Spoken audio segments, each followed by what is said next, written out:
కూటమి ప్రభుత్వంపై ఘాటు విమర్శలు చేశారు ఉత్తరాంధ్ర వైసీపీ సమన్వయకర్త వైవి సుబ్బారెడ్డి. త్వరలో జరిగే విశాఖ స్థానిక సంస్థల ఎమ్మెల్సీ ఎన్నికల్లో కూటమి ప్రభుత్వం గెలిచేందుకు కుట్రలు చేస్తుందని ఆరోపించారు. డబ్బు ఆశ, పదవులు ఎరగా చూపి వైసీపీ గుర్తుపై గెలిచిన కార్పొరేటర్లను కొనేందుకు ప్రణాళికలు సిద్ధం చేస్తుందని చెప్పారు.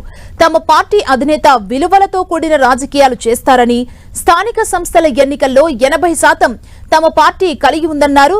స్టాండింగ్ కమిటీ ఎన్నికలు, స్థానిక సంస్థల ఎమ్మెల్సీ ఎన్నికల్లో వైసీపీ విజయం సాధిస్తుందని వైవి సుబ్బారెడ్డి ధీమా వ్యక్తం చేశారు. డబ్బు ఆశ చూపించి, పదవుల ఆశ చూపించి మా పార్టీ సింబలపై గెలిచిన వాళ్ళని కొనుగోలు చేయటమా, ఏం చేసే కార్యక్రమం చేసి ఎట్లయినా గెలవాలని వాళ్ళు కుట్రపూరితంగా చేసే కార్యక్రమం చేస్తున్నారు. దానికే కదా మేము చెప్పాం, మా పార్టీ అధ్యక్షుడు జగన్మోహన్ రెడ్డి గారు ఇచ్చిన ఆదేశాల ప్రకారం మా పార్టీ సింబల్పై గెలిచిన ప్రతి ఒక్క వైఎస్ఆర్సీపీ నాయకుడు తప్పకుండా మా అధ్యక్షుని ఇచ్చిన పిలుపు మేరకు పార్టీకి లాయల్గా ఉంటారు. తప్పకుండా పార్టీ తరఫున నిలబడ్డ, స్టాండింగ్ కౌన్సిల్లో నిలబడ్డ 10 మంది కానివ్వండి, రేపు ఎమ్మెల్సీ ఎలక్షన్లో నిలబడబోతున్న మా సీనియర్ నాయకుడు బొత్స సత్యనారాయణ గారు మంచి మెజార్టీతో గెలుస్తారు.